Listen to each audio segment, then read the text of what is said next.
Hello aspirants, welcome to my CGP class wisdom touch initial आज हमारा topic समाजीकरण के सिद्धांत है। इससे पहले एक क्लास मेरी आ चुकी है जिसमें काफ़ी इंपॉर्टेंट टॉपिक हमने आपके साथ डिस्कस किए थे, जिसमें समाजीकरण की अवस्थाएं, समाजीकरण के प्रकार, अर्थ और परिभाषा मैंने बताई थी। इसमें समाजीकरण के सिद्धांत आज डिस्कस करेंगे और कुछ एमसीक्यूज़ भी इम्पोर्टेंट वाले सॉल्व करेंगे, ठीक है।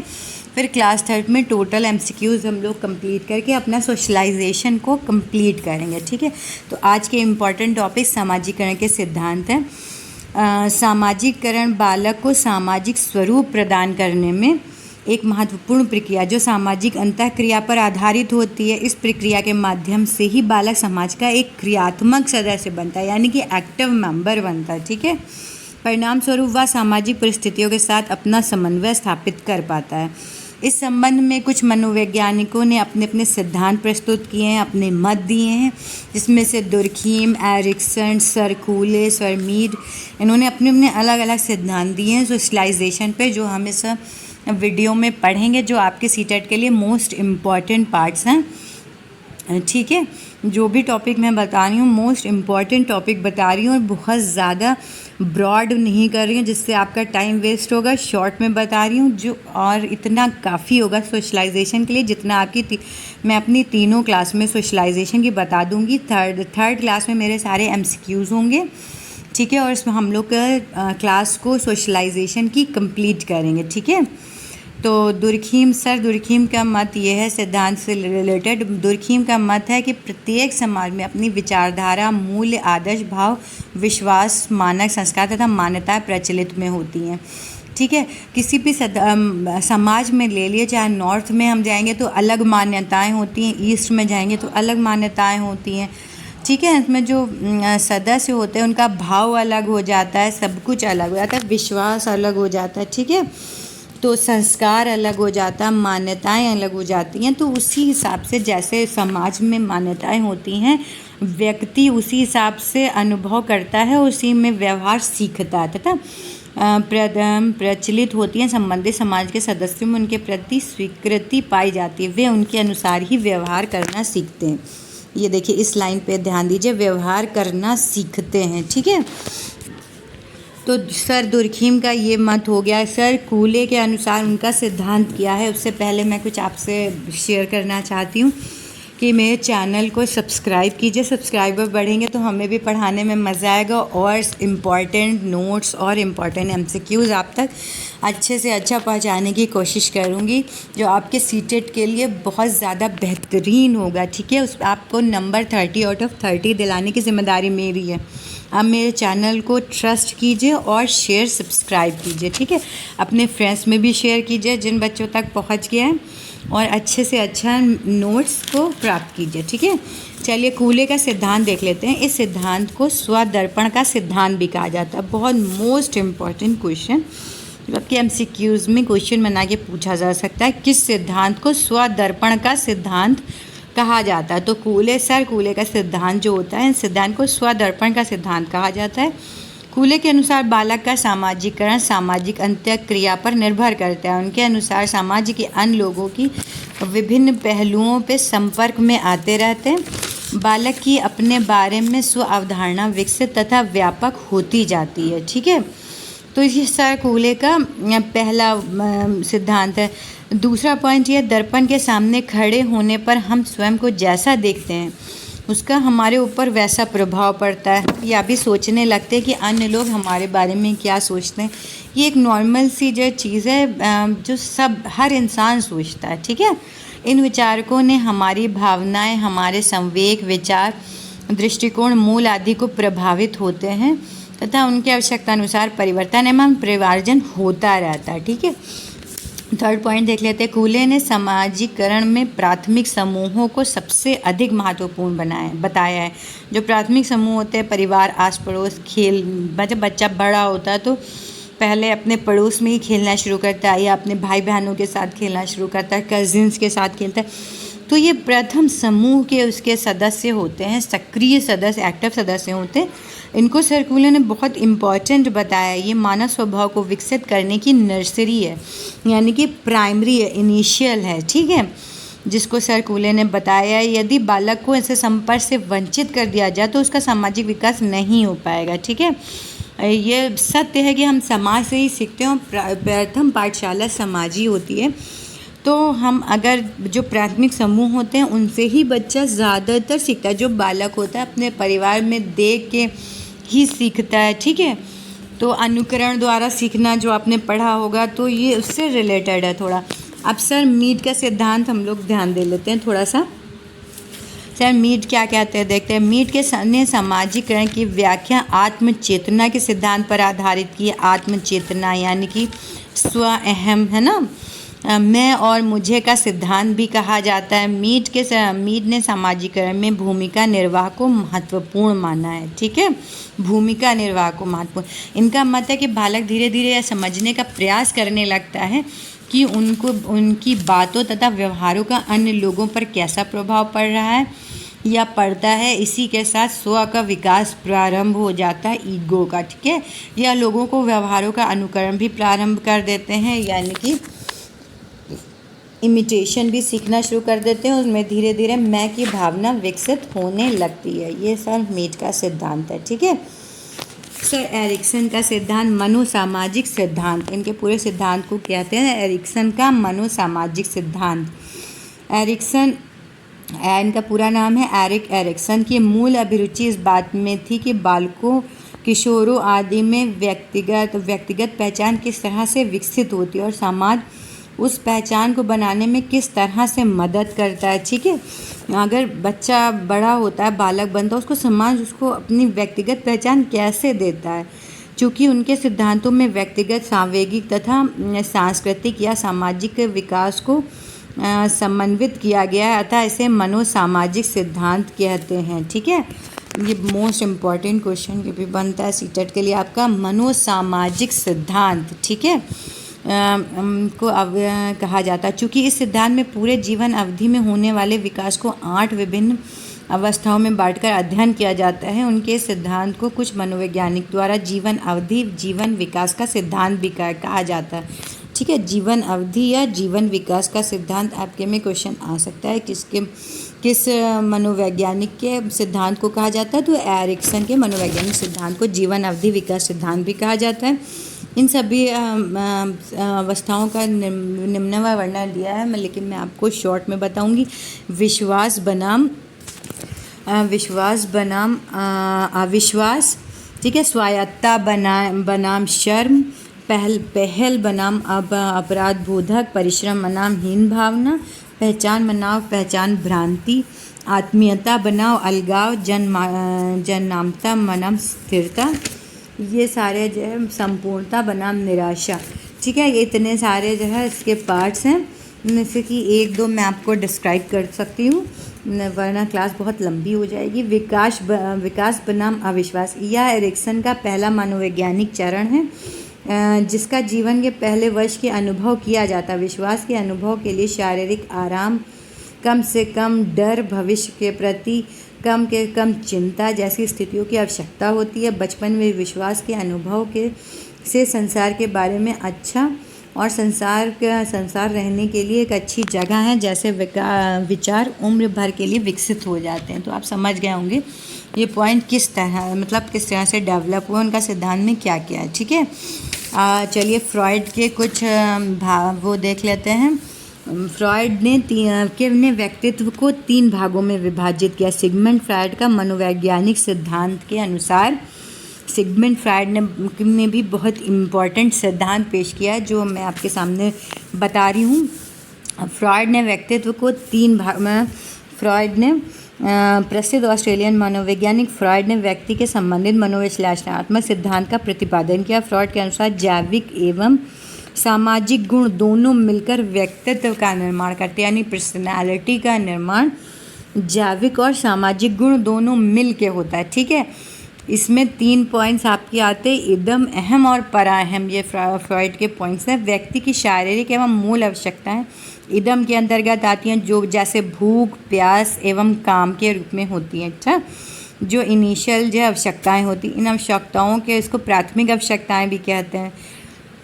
यह मूल आवश्यकताएं कहते हैं। इन आवश्यकताओं के प्रति बालकों में उत्तेजना काफ़ी अधिक होती है। या सामाजिक आवश्यकताओं एवं नैतिक मूल्यों की चिंता किए बिना इच्छाओं की पूर्ति पर बल देते हैं। ठीक है, फिर अहम देख लेते हैं। अहम, जब बालक सांसारिक प्रवेश में परस्पर अंतःक्रिया करता है एवं अपनी इच्छाओं एवं कामनाओं की पूर्ति करता है तो इसके परिणाम स्वरूप जीवन में प्रथम वर्ष में ही अहम का विकास होने लगता है। वातावरण के अनुसार कोई भी बालक अपनी सभी इच्छाओं को अपने ढंग से पूर्ण नहीं कर सकता, अतः अहम उसके संसार के वास्तविकता के आधार पर इच्छाओं को पूर्ण करने हेतु माध्यम का काम करता है। ठीक है, ये आपका अहम हो गया। लास्ट में आपका आएगा परा अहम। ठीक, परा अहम। परा अहम के अंतर्गत परा अहम यानी सुपर ईगो। ठीक है, परा अहम को हम सुपर ईगो के नाम से भी जानते हैं। सुपर ईगो के नाम से भी जानते हैं। ठीक है, पराअहम अंतर आत्मा की आवाज़ की तरह है। ठीक है, अंतर आत्मा की आवाज़ यानी कि जो आपकी स्वायत्ता की आवाज़ है उसको पराअहम की आवाज़ भी कहते हैं, जो हमेशा व्यक्ति को याद दिलाता है कि व्यक्ति हमेशा दृढ़ता के साथ सही मार्ग को अपनाना चाहिए। ठीक, पराअहम व्यक्ति के नैतिक, सामाजिक एवं सांस्कृतिक मूल्यों का विकास करता है। पराअहम व्यक्ति के नैतिक, ध्यान दीजिएगा, नैतिक, सामाजिक और सांस्कृतिक मूल्यों का विकास करता है। ठीक है, तीनों ये जो मूल्य होते हैं मानव की पर्सनालिटी, जो डेवलपमेंट होता है पर्सनालिटी का, वो इन तीन चीज़ों पर ही निर्भर करता है, नैतिक हो, चाहे सामाजिक हो, चाहे सांस्कृतिक हो। ठीक है, आपके ये जो 3 पॉइंट होते हैं पर्सनालिटी को डेवलप करने पर मोस्ट इम्पॉर्टेंट रोल प्ले करते हैं आपका सामाजिक, सांस्कृतिक और नैतिक। ठीक है, जो आपके पराअहम के अंतर्गत आता है। ठीक है, तो आपने फ्रॉइड के सिद्धांत, मनोवैज्ञानिक सिद्धांत के मनोविश्लेषणात्मक सिद्धांत के तीनों पॉइंट पर ध्यान दे दिया होगा। ठीक है, अब कुछ हम MCQs पे भी ध्यान दे लेते हैं, देखते हैं कि क्या बता रहे हैं आपके MCQs। अभ्यास प्रश्न करने से ही जो लास्ट ईयर के होते हैं या फिर जो इम्पोर्टेंट होते हैं उनसे काफ़ी हेल्प मिलती है आपको क्वेश्चन सॉल्व करने में। ठीक है, सीटेट के आपका जो ऑनलाइन ही पेपर सीटेट होगा, जो आपको पढ़ के फ़ौरन टिक लगाना होगा और कोई प्रॉब्लम आपको सामने आपके नहीं आएगी। ठीक है, चलिए थोड़ा प्रैक्टिस स्टार्ट करते हैं। सामाजिकरण के सिद्धांत, सामाजिकरण के संदर्भ में निम्न में से किस संस्था की महत्वपूर्ण भूमिका होती है। ठीक है, इसमें से 4 संस्थाएं दी गई हैं, परिवार, समाज, समुदाय और ये सभी। तो ये सभी संस्थाएं हमारे सामाजिकरण को बढ़ावा देती हैं। ठीक है, महत्वपूर्ण भूमिका निभाती हैं। सेकेंड क्वेश्चन ले लेते हैं। सामाजिकरण सीखना है जो सीखने वाले को सामाजिक कार्य करने के योग्य बनाता है। ठीक है, ये स्टेटमेंट है। सामाजिक कथन के सामाजिकरण के संदर्भ में यह कथन निम्न में से किस मनोवैज्ञानिक का है। ठीक है, फिशर का, रॉस का, जॉनसन का, किपलिंग यंग का। तो ये आपका स्टेटमेंट आपका जॉनसन का है। ठीक है, जॉनसन ने कहा सामाजिकरण सीखना है जो सीखने वाले को सामाजिक कार्य करने के योग्य बनाता है। आपका थर्ड क्वेश्चन ले लेते हैं। निम्नलिखित में से कौन सी विशेषता सामाजिकरण की नहीं है। ठीक है, सामाजिकरण सीखने की एक प्रक्रिया है। सामाजिकरण सांस्कृतिक गुणों की एक पीढ़ी से दूसरी पीढ़ी में हस्तांतरित करता है। सामाजिक व्यक्ति को एक जैविक प्राणी से सामाजिक प्राणी बनाता है। व्यक्ति के सामाजिकरण के समुदाय की कोई भूमिका नहीं होती। ठीक है, तो ये आपका चौथा वाला ऑप्शन सही नहीं है।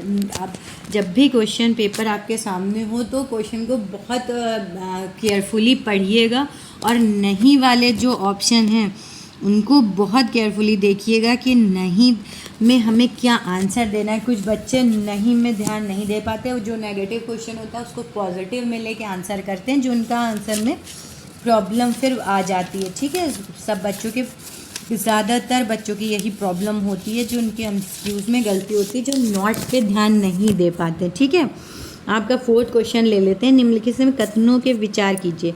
प्राथमिक सामाजिकरण के माध्यम से बालक अपने जीवन की शुरुआत करता है। प्राथमिक सामाजिकरण के मुख्य अभिकर्ता के रूप में परिवार एवं मित्रों की भूमिका होती है। द्वितीय सामाजिकरण के रूप में विद्यालय, खेल का मैदान एवं पड़ोसियों की महत्वपूर्ण भूमिका होती है। सामाजिकरण के संदर्भ में उपरोक्त कथनों में से कौन सा सही है? ठीक है, ध्यान दीजिएगा, इसमें पूछा गया है कौन सा सही है, तो आपके ये सारे सही हैं। ठीक है, तो ये चौथा ऑप्शन सही है। अब ये तीनों ऑप्शन जो आपके दिए गए तीनों सही हैं। निम्नलिखित में से कथनों के बारे में विचार कीजिए। शैशवावस्था में बच्चे पूर्ण रूप से माता पिता पर निर्भर रहते हैं। ठीक है, प्रारंभिक बाल्यावस्था में बालकों में सहयोग एवं सहानुभूति की भावना का विकास होता है। किशोरावस्था सामाजिकरण की जटिल अवस्था नहीं है। तो इस सामाजिकरण की अवस्था के संबंध में उपरोक्त कथनों में से कौन सा सही नहीं है पूछा गया प्रश्न में। तो चौथा आपका सही है, जो तीसरा बिल्कुल सही नहीं। किशोरावस्था सामाजिकरण की जटिल अवस्था नहीं है, इसमें कहा गया। तो बहुत तनाव वाली उम्र होती है किशोरावस्था। ठीक है, वेग संवेग वाली किशोरावस्था होती है, ये तो सभी ने पढ़ा। तो आपका ऑप्शन जो चौथा है केवल 3 गलत है। मनोसामाजिक सिद्धांत का प्रतिपादन निम्नलिखित में किस मनोवैज्ञानिक ने दिया गया है, इसमें ये पूछा है। तो छठा आपका एरिक एरिक्सन है, जो अभी हमने आपको टेक्स्ट में पढ़ाया है, जो हमने अभी थ्योरी पर समझाई है, उसमें ये था आपके। अगर आपने थ्योरी कायदे से पढ़ी होगी तो ये आप बहुत आसानी से सॉल्व कर सकते हैं। ठीक है, 7 क्वेश्चन ले सकते हैं। पारिस्थितिक सिद्धांत के अंतर्गत जब कोई बालक सामाजिक मूल तथा सांस्कृतिक आर्थिक स्तर पर समायोजन करता है तो वो बालक किस मंडल में है? ठीक है, किस मंडल में है? तो आपका ये आ जाता है पहला वृहत मंडल में। ठीक है, वृहत मंडल में। मनोसामाजिक सिद्धांत का प्रतिपादन निम्नलिखित में से किस मनोवैज्ञानिक ने किया है? आपका ये पहले ये सिगमंड फ्राइड ने किया। मनोवैज्ञानिक विश्लेषणात्मक सिद्धांत का प्रतिपादन सिगमंड फ्राइड ने किया है। निम्न में से सिगमंड फ्राइड के किस तत्व के अंतर्गत मानव के नैतिक, सामाजिक और सांस्कृतिक मूल्यों का विकास होता है? ठीक है, तो इदम, अहम और पराअहम अभी आपने लिटरेचर अभी थ्योरी में हमारे पढ़ा हुआ है। तो आपके ये तीनों ऑप्शन सही हैं। पराअहम सही है। ठीक है, निम्नलिखित सिगमंड फ्राइड ने किस तत्व में अंतर्गत मानव ने नैतिक, सामाजिक और सांस्कृतिक मूल्यों का, इसमें तीनों मूल्यों का पराअहम में बताया गया। मैंने इस पर विशेष ध्यान दिया था, आपने अगर ध्यान दिया होगा। ये नैतिक, सामाजिक और सांस्कृतिक, ये तीनों जो आपके पराअहम में आते हैं। ठीक है, 10th क्वेश्चन देख लेते हैं। निम्नलिखित कथनों के संदर्भ में विचार कीजिए। बालक सामाजिकरण पर पालन पोषण का महत्वपूर्ण प्रभाव पड़ता है। बालकों के सामाजिकरण के संदर्भ में परिवार नामक संस्था को प्रथम पाठशाला माना गया है। धर्म की सामाजिकरण में कोई संबंध नहीं होता है। ठीक है, इस पर अपना विचार कीजिए। लेकिन जो आपका थर्ड वाला है, धर्म और सामाजिकरण में कोई संबंध नहीं होता, ये गलत है। ये ठीक है, धर्म और सामाजिकरण का अपना एक ये सामाजिकरण में आपका ये कथनों में सामाजिकरण के संदर्भ में उपरोक्त कथनों में कौन से सही हैं? ठीक है, आपका ये पहला और दूसरा दोनों सही हैं, तीसरा गलत है। ठीक है, ये वाला गलत है, ये दोनों सही हैं आपके। ठीक है, धर्म का सामाजिकरण में कोई संबंध नहीं होता, ये गलत है। सामाजिकरण में धर्म का भी प्रभाव पड़ता है, जैसे सारी चीज़ों का पड़ता है वैसे धर्म का पड़ता है। ठीक है, चलिए ये क्लास यहीं पे ख़त्म करते हैं। नेक्स्ट क्लास में आपके सीटेट में आए हुए क्वेश्चन हम लोग डिस्कस करेंगे। ठीक है, जो टेट या सीटेट में आए हुए क्वेश्चंस हैं पिछले वर्षों के, इस वीडियो में मैंने सारे इम्पोर्टेंट्स आपको बताए हैं। नेक्स्ट वाले में आए हुए क्वेश्चन हम लोग पढ़ेंगे, तो आप इसका पार्ट 3 सोशलाइजेशन का क्लास पार्ट 3 ज़रूर देखिएगा। ठीक है, और मेरे चैनल को शेयर सब्सक्राइब ज़रूर कीजिएगा और लाइक कीजिएगा। और आपके थोड़ा सा टाइम देने पर मेरे क्लास की आपकी नॉलेज बहुत गेन होगी, और अभी से आप सीटेट की तैयारियों में जुट जाइए। ठीक है, धीरे धीरे अगर बूंद बूंद भी टपकता है तो आपकी बाल्टी भर जाती है। वैसे ज्ञान का प्रोसेस यही है कि अगर थोड़ा थोड़ा ज्ञान भी आप कहीं से भी किसी भी चैनल से लेंगे, हमारे से कई क्लास और पढ़िए, तो वो कहीं ना कुछ इम्पोर्टेंट आपके माइंड में फीड ज़रूर होगा। ठीक है, तो आप मेरी वीडियो को पूरा देखिए और आने वाली वीडियो पे भी देखिएगा। लाइक शेयर सब्सक्राइब कीजिएगा। Thank you so much.